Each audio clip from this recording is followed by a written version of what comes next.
Hey, good Saturday afternoon. Carl Rominger here answering your legal questions. 540-0580. Call in now and get them answered for free. And we're going to give away some more of those Rillo's gift certificates here today, too. So if you're not usually motivated to call just to get free legal advice and you actually want us to pay you, well, that's what we're going to do. We got a couple Rillo's gift certificates. If I like your call, the sound of your voice, you sound really pretty or something, we'll give away one of those gift certificates. And that's Rillo's Italian Restaurant in Carlisle. A great place to grab a glass of wine or a bite to eat. Anyhow, Indiana, and 540-0580 is the talk line number. Indiana Supreme Court issued a ruling in the last few days saying that in the state of Indiana, they are abolishing the right of the individual to resist unlawful entry into their home. Traditionally in Indiana, up until this case, you could resist the unlawful entry of law enforcement or the government into your own home. Basically meaning if they didn't have a warrant or a lawful reason to be there, you didn't have to let them in. And if you used force, like, you held the door closed or pushed the officer back out of the doorway, well, now it's illegal. Can't do that. And they said that, see, the government is now so good and so trustworthy, and your legal remedies are so great, and we live in such a wonderful society now that we no longer have to fear our government, and we have all these recourses. So it doesn't make sense for people to have all these individual rights when government is so kind and benevolent. And it's interesting because I read that opinion and I kind of started chuckling to myself. And the reason I was chuckling to myself was the King of England was very upset when the colonists revolted and created all these rights in this Constitution and all these things. Because of the initial revolt, the king kept saying, but we treat the colonists so well and we're so benevolent and we give them so many rights. And in fact, the colonists have more self-governance than the average Brit does. So why are they rebelling against me, the benevolent king? And it just kind of amazes me that that's what we're getting from the Indiana Supreme Court. Completely forgetting why American jurisprudence set up a separate shop from England, why our founding fathers separated us from that country. So if you want to talk about that and the loss of rights, 540-0580. If you have a legal question you want to get answered, maybe you've been in a divorce situation, maybe you have an estate, maybe you have water in your basement, maybe you want to know who's responsible for water and how that works. I can tell you that generally, and I've said this before in the show, water's the common enemy, meaning if I pump the water out my back door and it spreads out and flows down the hill and ends up in your yard, that might just be your problem with no recourse. But again, you want to talk about those things, 540-0580. Also want to remind you we have the new website up, and that's at romingerlaw.com. That's not for the show, but for the law firm. We've been posting some articles on there, some unique content.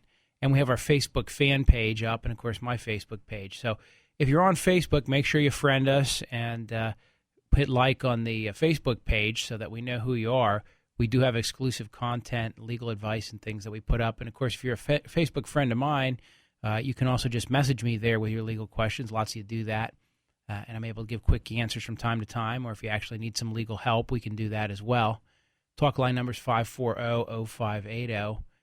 And I guess I see a couple people calling right now, so we'll be taking some callers here in a second. But jump on. Steve. Steve, yeah, that's me. Yeah. I just had a question. If you were to call into talk radio and say something that could be considered, say, inflammatory or very politically incorrect to the point of being illegal. Well, usually I'd hit this big red button before it got on the air, but go ahead. Okay, well, I was talking to Bob Durgan a week or so ago, and it had to do with minority rights. And he was basically talking about renting to gay people and that law was just being either debated or passed. I wasn't sure. But I called in about a labor issue and the fact that I had hired minorities in the past but would not anymore because they can walk into the Human Relations Board and file charges against me without any basis in fact. And then I have to spend thousands of dollars in legal fees to defend myself. So that everybody, when I went through the process, everybody kept saying, don't do this emotionally. This is a business decision. Right. And I said, well, as a business decision, I would never hire anybody from a protected class again because of the ways that they can come back after me if I decide I don't want to employ them anymore. Interesting point you're making, Steve, which is, and it's been argued before, that by giving people protected class status, that you actually encourage employers to avoid hiring people in the protected classes. And so what you're articulating is not actually unheard of, which is the concept. Right, but is it legal to say it out loud? Well, let me put it to you this way. You can certainly say it out loud. You can certainly talk about it. But later on, if somebody says, hey, I applied for a job with this guy and I didn't get the job, and I think the only reason I didn't get the job is because I'm a minority, well, this broadcast might be used against you. Mm-mm. Even if you didn't give your real name, even if all they have is your voice print on a recording. Oh, well, I have to put two and two together, and I don't know if anybody's ever going to do that. Yeah. Okay. And the short answer is you're talking about what it is you want to do, you might do. If you called in and said, hey, I'm planning to kill Shane, and I'm going to tell you how I'm going to do it, obviously we'd call the police on you, right? Right. Something like this, we don't know who you are, and you're expressing, I think, what's a valid legal concern, which is, how much more trouble am I going to get in if I exercise my discretion in this direction? And my advice to you is, you're right that protected people that are members of protected classes can make those arguments, but we find that most of those are successfully dealt with. So the businesses I represent that have had those claims, we've usually been able to dispel them early in the process. Hey, can't you make the same argument for Facebook, though? Like, say you put a fake name up on Facebook and you don't use that, but they have, your wording on there. Could that be considered the same thing? Yeah, as long as they can trace it to you. But, who knows who Steve really is.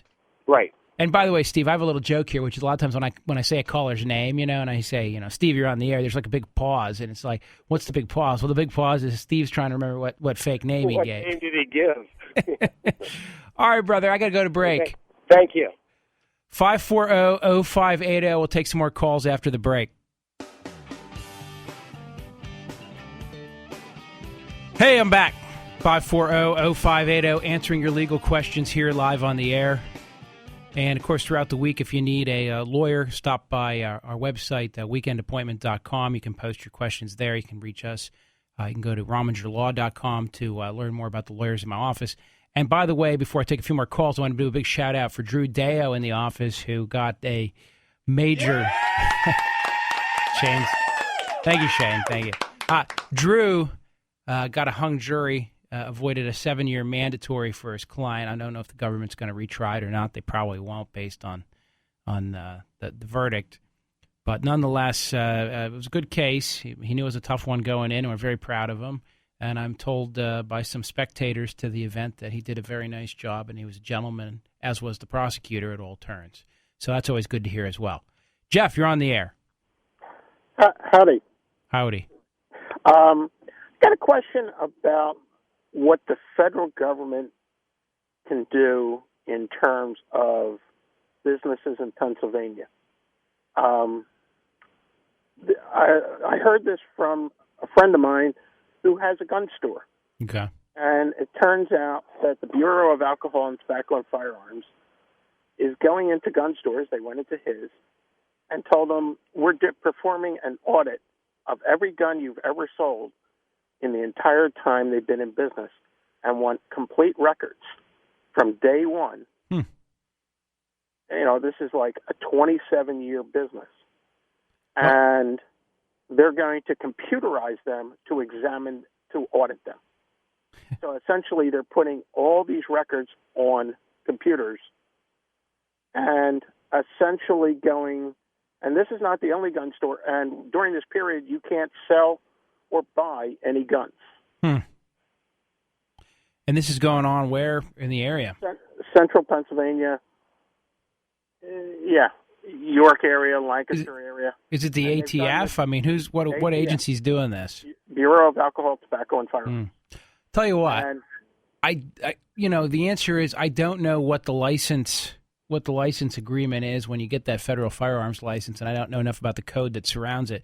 But it doesn't sound right that you'd have to maintain records forever. But maybe you do with the license. Well, what's not only are they doing this, they're doing this on the pretense it's an audit. But what they're doing is computerizing and transcribing all these records into computers so they can track all the people that have ever bought guns through that store. Right. Okay. And essentially he told me that he knows of 3 other gun stores that they're doing it to. So this may be some larger program to database all these gun transactions. That's right. Which I was under the understanding that the federal government is not supposed to keep a master registry of all gun. They're not. They're keeping a master list of all audits. That's right. Isn't that what our great Supreme Court here did in Pennsylvania with the state police, who weren't supposed to be keeping a list of who bought what guns? Right. And the state police said, "Oh, it's not really a list of who bought what guns; it's something else, so it's okay." Right. Even though you can use it like a list of everybody who bought all guns, and it looks like it. Right, and I guess they're trying to cross-reference this on the basis that maybe they'll find people who bought guns and transferred them or something like that, I guess. Right. Okay, but, you never know. But this is something I heard of, and I just didn't know. Obviously, what you're saying is the government is the government, and they can do whatever they feel like. Well, no, but somebody has to stand up to them, and somebody has to figure out exactly what the laws and regulations are in this area. So that's the issue. It does sound like something you should probably call Bob Durgan about this during the week. I think he'd like to know about this. But what's really interesting is, since they did instantaneous background check, every gun that's sold is checked. Right. So they already know the people in the last, couple of years who have bought guns, or they should. Well, listen, I don't know if a lot of people are aware of this, but now when you do a little addition on your house, right? Right. You have to do a floor plan. Right. But they want the whole floor plan. Now a lot of places now want the whole floor plan of your house. And it's all getting database so that someday when the SWAT team wants to break into your house, they'll have it. Right. I mean, and hey, that's good because the government's benevolent and loves you and will take care of you from cradle to grave. That's right. And we all believe that, right? Well, apparently the Indiana Supreme Court does. Hey, I got to take some more callers, Jeff. Thanks for the heads up. Call Bob Durgan about that. I think that would be a great topic for him. Okay. All right. 540-0580. Gene. Yes. What's going on? Thank you for taking my call. I have a quick question regarding our daughter. She moved back to the area after going through a divorce, and it's now like a year later. And when she moved back, we bought a little house. It was in our name because of her going through a divorce. She really wasn't in a position to buy anything. So now things are squared away with her. And I was wondering how you go about putting the house, or if it's a good idea to put it in her name, or should we keep it in her name and our name? Because if something happens to us, then she's not really the owner of it, just my husband and I are. Right. So I didn't know what your advice would be on that. Well, those questions are always best answered with a lot more detail than we can go into here on the air. But I'll give you an example. Let's assume that you have no reason to question your daughter's credit worthiness at this point, etc. And let's assume that this is the major asset of your estate. Putting her on the deed would allow for joint right of survivorship. And so if something happened to you and your husband, it would pass to her, but at the same time, it would still be available to you. But if you wanted to do a transaction with it or borrow on it, then you'd still need her consent. If you put it solely in her name, she might just kick you out. Well, that part we weren't really worried about. We just want to make sure she's taken care of. It's not something And these are the kinds of things that we need to do well in advance of anybody needing any kind of advanced life care assistance in a nursing home or things like that.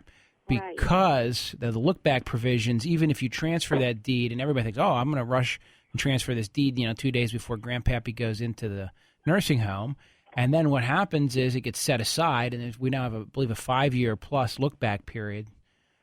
So with that in mind, you probably want to sit down with someone like me off the air and just go over a couple data points here. But, yeah, there's some very simple things you can do that would preserve the property in her. But if something happened to both of you, as long as she's in your will, she's going to get it anyhow. The worst-case scenario is there's going to be a 4.5% tax on the transfer. Right. And that's what you're going to want to try to avoid. Right. So it's okay. But if something happened to us like tomorrow, right? If we, my husband and I were in an accident or something, and something happened to us tomorrow, and we were no longer here, she doesn't really have a place. Could they put her out of the house? I guess. Well, who owns the house? My husband and I. Okay. Well, who are you leaving everything to? Our children. Okay. Yeah. Well, to multiple children, the answer is. Yeah, if it's going to have to get sold or split up, then yeah, I guess they could kick her out or they could let her stay. Yeah, okay. Well, that's what I wanted. I just wanted to make sure that one thing was taken care of. Right. As soon as I could. The other thing you can do in your will is you can give your daughter a life estate in the house. That's the other option. So that when she would be allowed to stay there until she wanted to be done with it or until she died. Yeah. Okay. Okay. There's a lot of different things you can do. Okay. Thank you very much. I just know I have to take care of it. Yep. Time to see the lawyer. Okay. Thank you. All right. Take care. 540-0580. Mary. Yes. I have a question regarding if you go to a chiropractor and have x-rays done. Okay. And I paid for them, and my insurance doesn't cover any of that. So when I want to take the x-rays to another doctor, the doctor said, okay, but you have to bring them back. Okay. Now, if you pay for x-rays, aren't they your x-rays? I don't know. What I mean by that is you may have paid for the service of him taking them, but they certainly seem to be your medical record. But he may be saying, hey, I didn't sell you the film. I just sold you the actual service. And so those are my copies. But certainly, if you want copies, he would make them for you. So that's what I could ask. I don't know. I don't know because what I'm trying to say is, it seems to me they're your medical records, and you have the right to take them somewhere else. Oh, I do. But I have to sign them out and then bring them right. back. But at the same time, it's his X-ray film, and he may say, So I'll give you an example. In the law business, somebody says they want their file. I'm usually happy to give them their file, right? Mm-hmm. But there's certain times portion of the file, which is my notes or portions that I own or that are exclusively mine that I may not have to provide. And then if I have color photographs and you want them reproduced, I may say to you, well, you can have these, but you're gonna bear the cost of reproducing what I need to keep for a record here if you want it. See, now some offices want you to take your films. Right. They don't want them because I guess they get too many films. See, and my idea on this would be, you want to give these away as often as possible so you don't accumulate a pile of this stuff in your office. Exactly. So I don't know what's going on there. All right. Well, thank you. All right, Mary. Bye. Okay, let's see here. 540-0580. Tanya. Hi. I have a criminal history. Okay. And I have 2 felonies. Mm-hmm. And since then, I've got my associate's degree in medical billing and coding. And I can't get a job in my field. Right. Because they discriminate. I heard a gentleman call earlier about not wanting to hire minorities because... didn't you like that? Yeah, I didn't like that. But anyways, I can't even get in the door, get my foot in the door.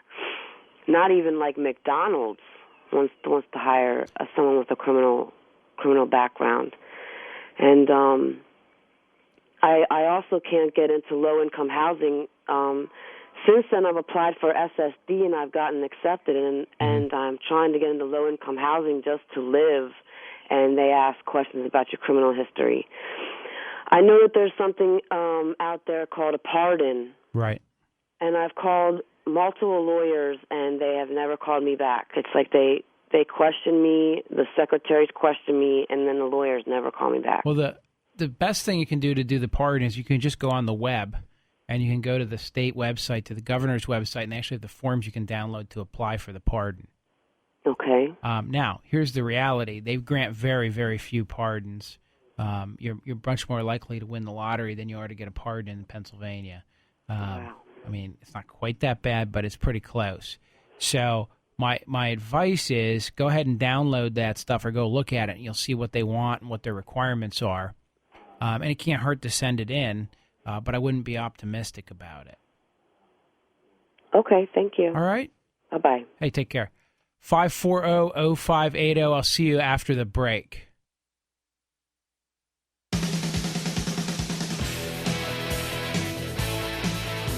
Oh, it's Rapture Day.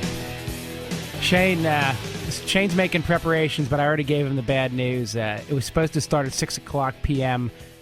today, wherever you were in the world at that local time. So apparently the New Zealand folks are all alive and well.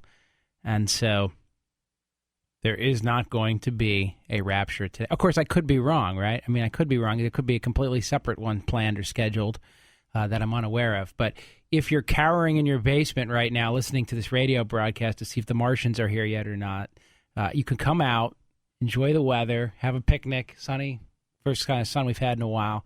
It does not appear that we are actually destined for Rapture today. I don't know. Am I supposed to be disappointed or happy about that? I don't know the answer to that. Kent, do I still have you? Yes, I'm right here. So you're a chiropractor. Yes. And you know something about this lady's x-ray question, so shoot, Tell us what it is. Well, typically what happens is when we take x-rays, we have to keep the patient's information with us at all, in sense of all times, record-wise.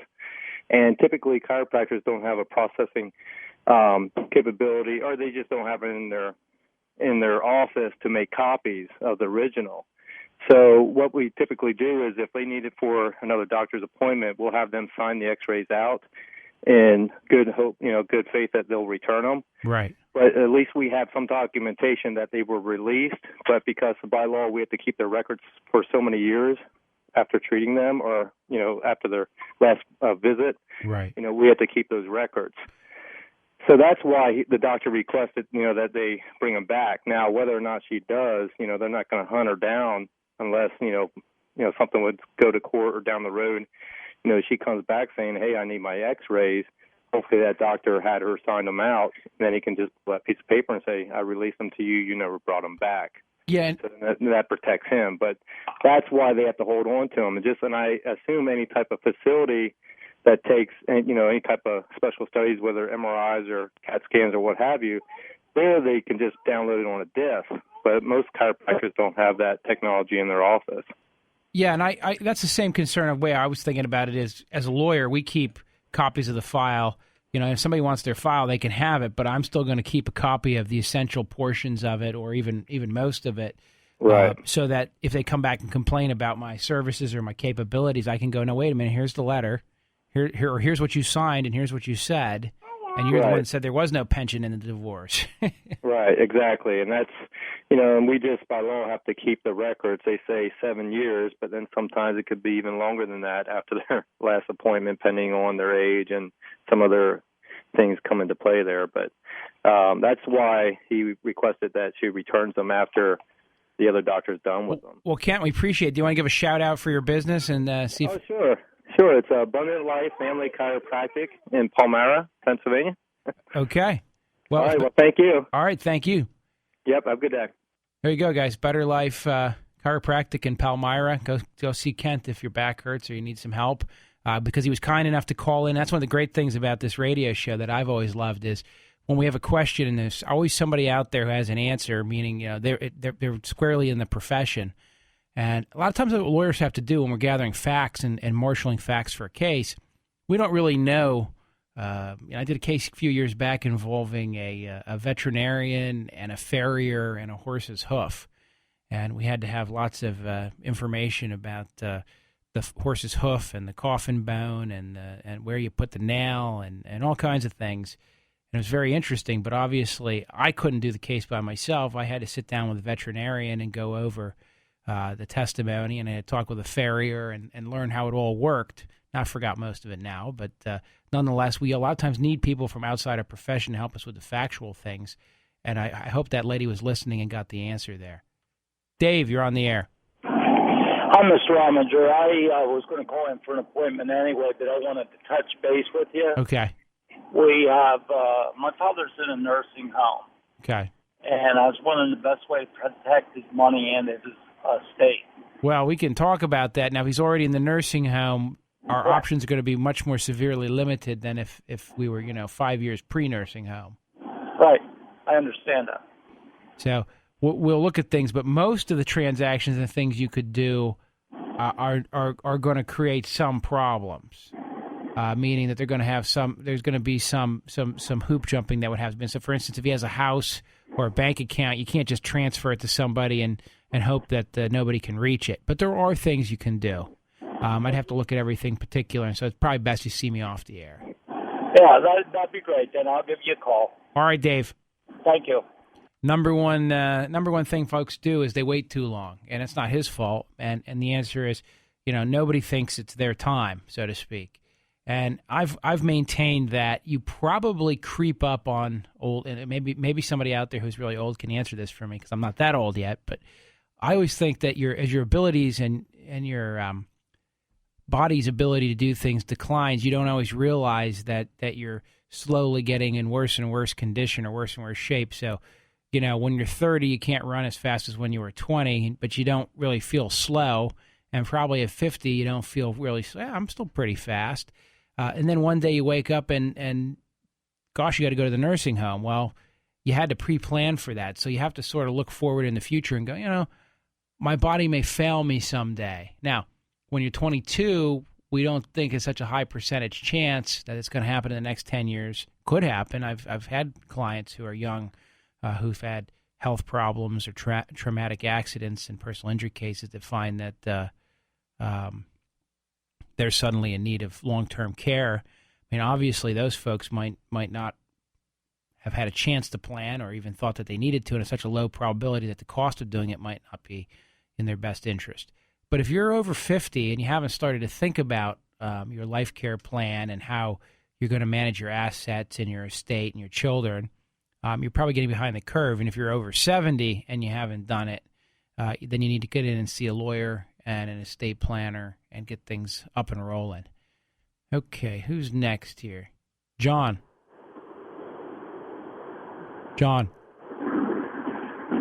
Hello. Hey, John. Yeah, I had a question, and I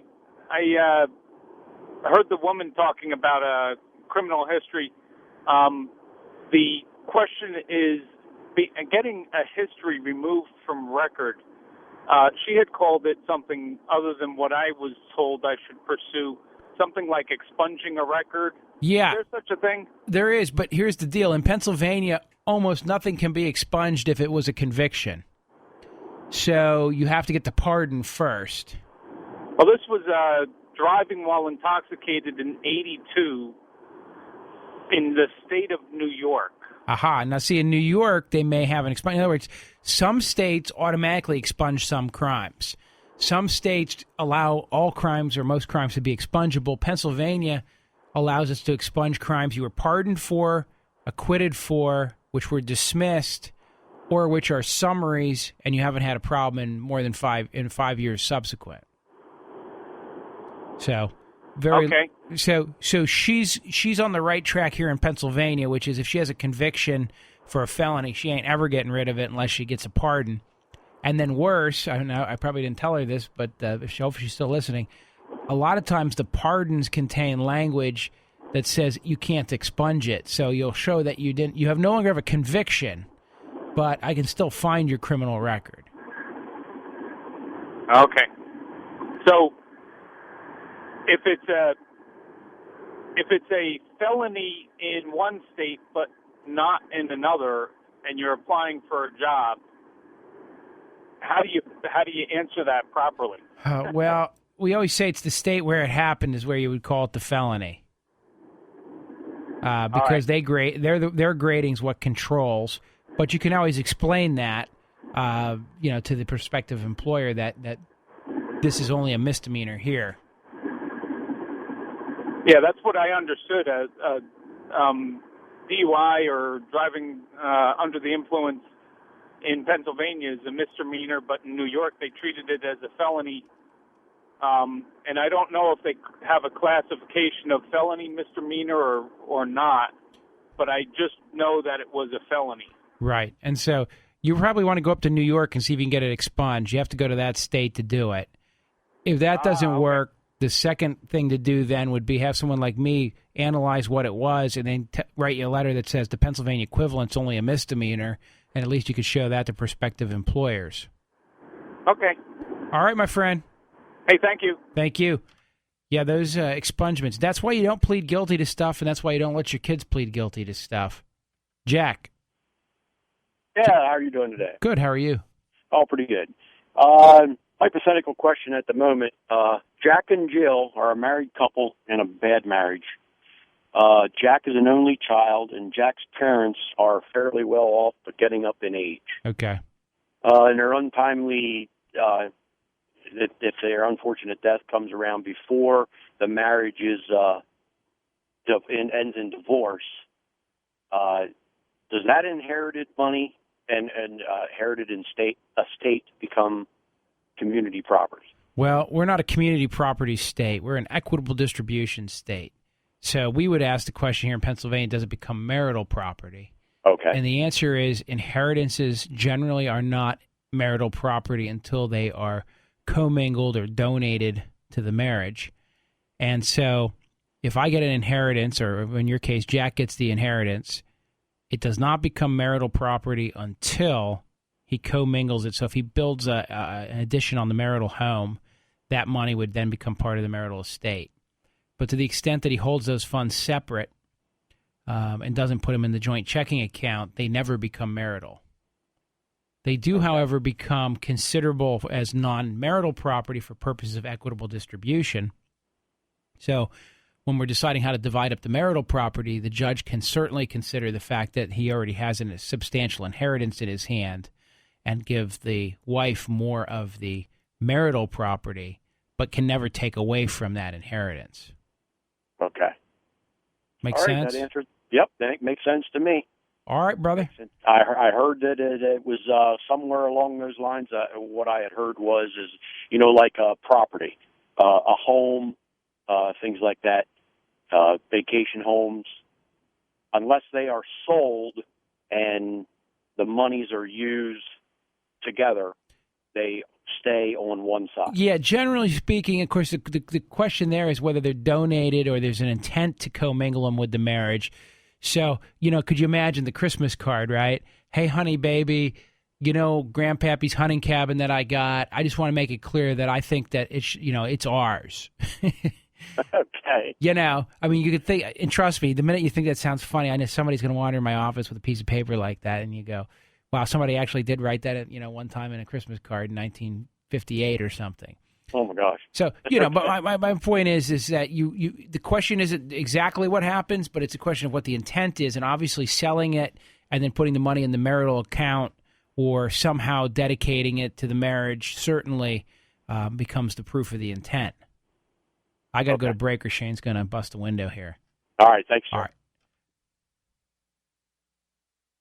Hey, welcome back. Carl Rominger here answering your legal questions, 540-0580. And, of course, make sure you go and get the free will kit at weekendappointment.com. Just did a few more of those this week, and they're real. You send in the kit, you get a free will. We do a little evaluation of your situation. Sometimes people want to do a little estate planning. I mean, the will's free, obviously. If you want some more services, we'll talk about that. But you can't beat it. If you haven't updated your will in a few years or you've never done one, the only reason not to do it now is because you're too lazy, because it doesn't even cost money if you go to weekendappointment.com. Carol, you're on the air. Hey, Yeah, I had called your office a couple weeks ago regarding a hedge problem with my neighbor. We've lived here for 18 years, and up until last year, she's been trimming it every year. Okay. Now she doesn't want to trim it anymore, and the attorney I spoke with at your office said that you can go before a justice of the district justice, but then you have to say that it's her bushes that are trespassing on your property, and you have to know your property lines and yada, yada, yada.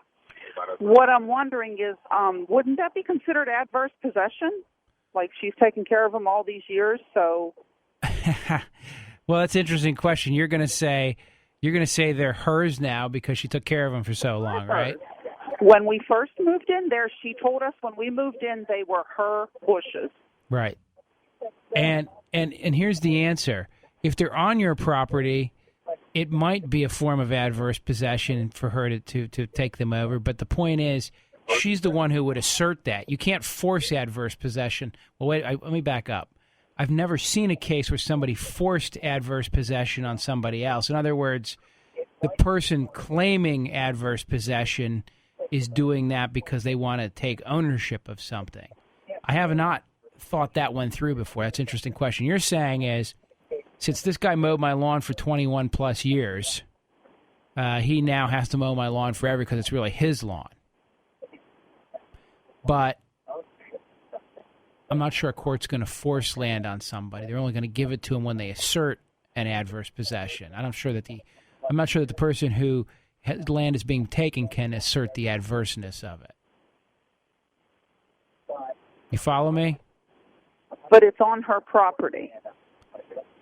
Right. And if they're her bushes, correct. If they're her bushes, then yeah, she technically has to take care of them. Okay. To the extent they trespass on your land, you could cut them off, but you're at risk to you need to know where the property line is. Otherwise, you're at risk of trespassing. But if I start cutting them, then I'm going to have to take care of them every year. I don't want to do that. Right. Well, maybe somebody's got to do it. So you could sue her for nuisance that she's not keeping or maintaining them. Your township might have an ordinance. Carol, you got your radio up too loud. My husband just did that. Okay. Well, I'm gonna put you on hold, and Shane's gonna give you a Rillo's gift certificate. Okay. Okay. Hold on. Okay, Brian. Yes. What's going on? Well, I've been listening to your program. One of the things that hasn't been discussed is if their family wants to send them to a nursing home. Okay. And this person refuses to go, they can seek relief from the courts under a 302 examination. Yeah. Or you could also have them declared incompetent. Exactly. Through a guardianship proceeding as well. Yes. And the other one was concerning the woman who had the convictions, yes. Couldn't get a job. And this also goes through the gentleman who had the DUI. And I had a DUI, 25 years ago in the state of Florida. About 10 years ago, I was coming back from a party. I got nailed for another DUI. Okay. And when they were asking me, like my name, address, this and that, looking at my identification, and they said, well, this is your first DUI, and I said, oh no, it's not. And they said, oh yes, it is. We were bickering back, and I was trying to be honest. They're trying to tell me I didn't do it. But it turns out that in Pennsylvania, as far as a DUI is concerned, it only lasts on your record 7 years. That's it. If you don't have one within 7 years of your first, first one. I'm going to stop you for a minute. They changed that in 04 to make it 10 years. Oh, they did make it 10. And it lasts on your record forever, but for mandatory sentencing purposes, it's a 10-year period. Well, you can tell how long ago it's been since I had that. But I just, I really enjoy your program. Thank you. Keep up the good work. All right, brother. Thank you very much. Have a nice weekend. Hey, you want to hold on? I'll get you a Rillo's gift certificate here. Sure. I'm giving away a few of these Rillo's gift certificates today to lucky callers. We'll give away 2. I don't know. Maybe we'll give away another one. I don't know. Rillo's Restaurant in Carlisle. they gave me those gift certificates to give out to the callers. Obviously, I'm giving them a plug in exchange for that. But I thought that was a good deal. If I could get something for you guys, why not? Mike. Hey. What's going on? Hey, I just went through a long, drawn-out divorce, and the only thing I wanted was the property.